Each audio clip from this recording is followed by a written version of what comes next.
I've never been much of an outdoorsman. I'm allergic to pollen, terrified of ticks, and convinced every snapped twig in the woods signals a slow, painful death. But Jack, my oldest friend since junior high, he had a way of talking me into dumb things, especially after a few beers and some nostalgic rambling about the good old days. "Come on, Eric," he said that night on my porch, cracking open another cold one. "Just 2 damn days. Out at Lake Hollow, no Wi-Fi, no bosses, no women, just you, me, a couple tents, some fishing poles, and maybe a few burnt hot dogs over a fire. What's not to love?" I gave in. Of course I did. Lake Hollow was an old reservoir tucked deep in the Ozarks, surrounded by dense pine and no cell signal for miles. Exactly the kind of place Jack thrived in, and the kind I had nightmares about. We got there around sunset.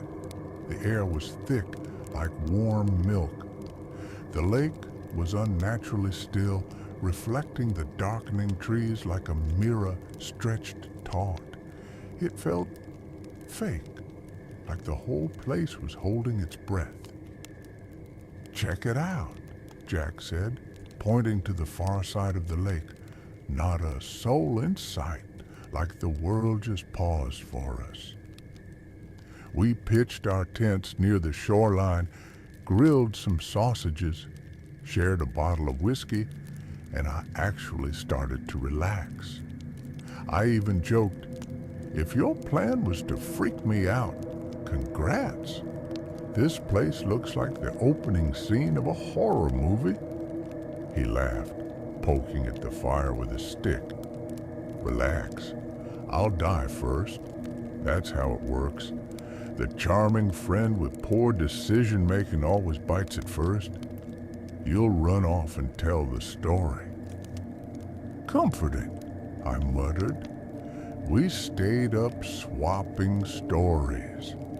Who from school got fat, who got divorced, who just vanished. Laughter helped us ignore the dark bleeding out from the forest line.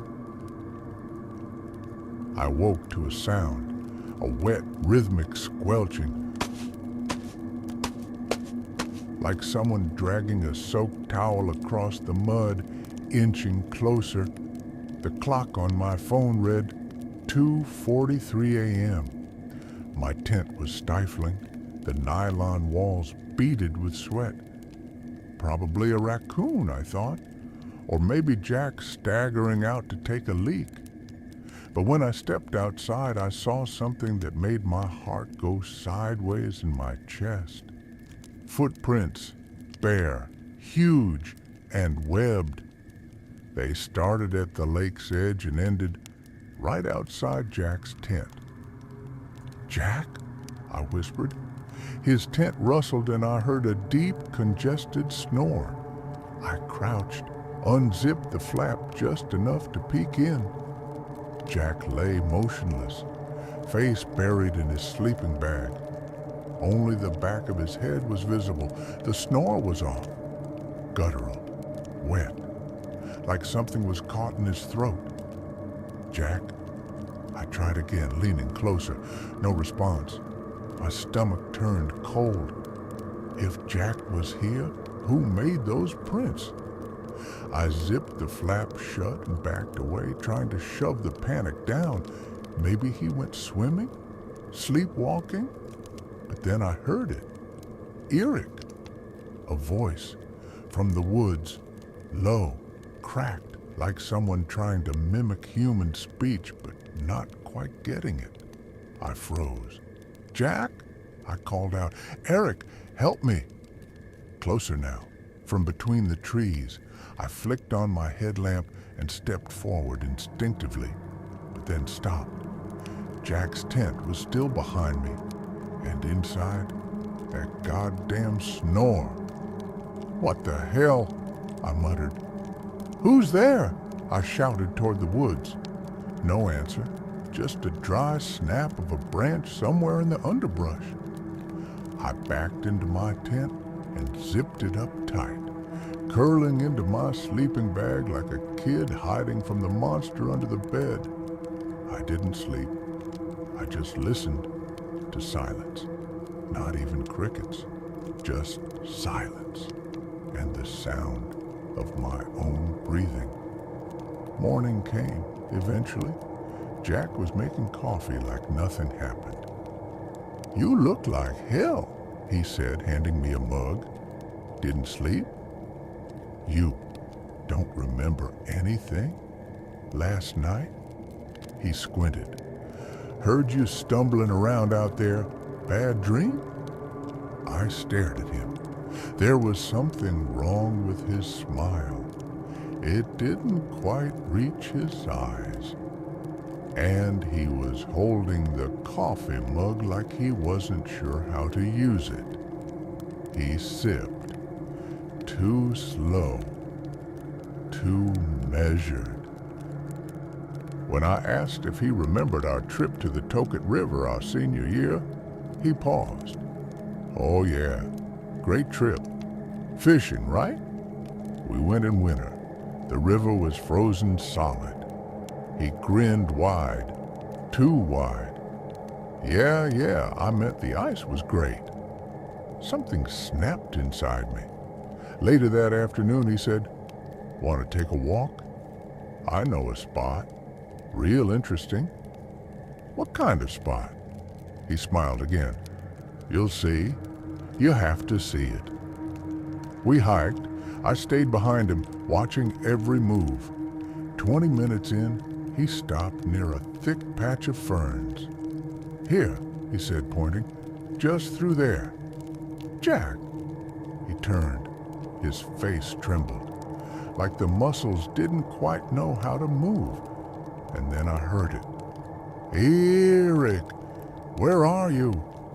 From deep in the woods, my blood ran cold. That was Jack's voice, the real Jack.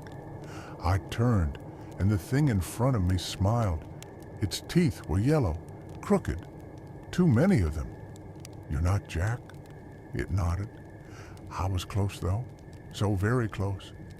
Then its face folded, like rubber melting in the sun.